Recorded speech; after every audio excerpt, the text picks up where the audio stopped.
Hi mga mare!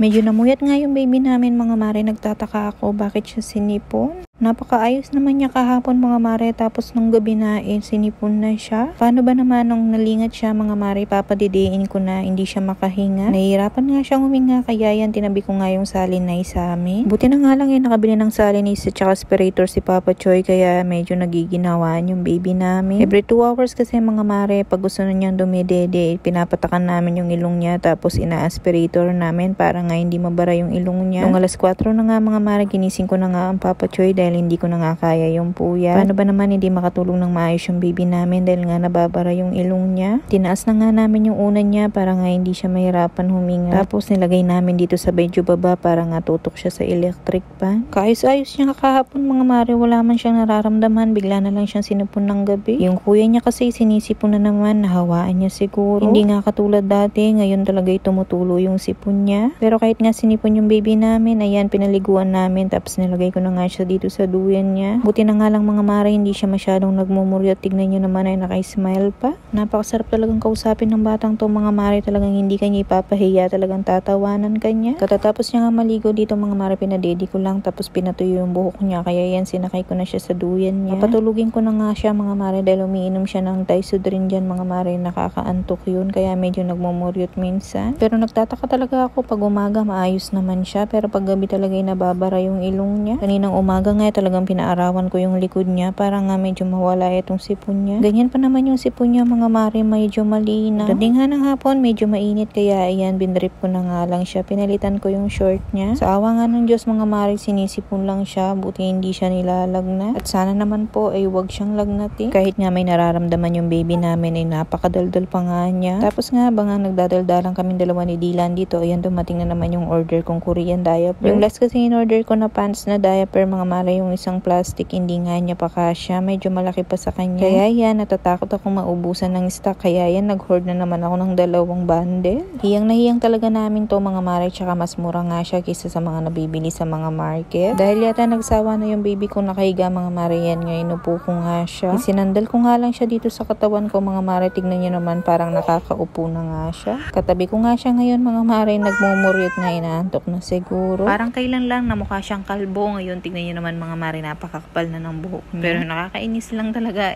bakit kulo? Ngayon nga nahihiligan niya yung nakaupo siyang ganito. Nagsasawa na yata siya kakadapa, kaya ito upo na naman yung gusto niya. Medyo hindi pa nga niya kaya yung medyo matagal na upo, yan nga natutumba pa siya. Tapos pala nagmerienda kami ng Tita P ng ice coffee dyan, tignan mo, tinitignan niya. Sabi ko ay bawal ka dyan, daddy lang yung pwede sa'yo, kaya yan pinakita ko yung daddy niya. Tapos nung oras na nga nag-ayos na nga ako dito sa kwarto, tapos inalamusan ko na yung baby namin. O siya mga mare,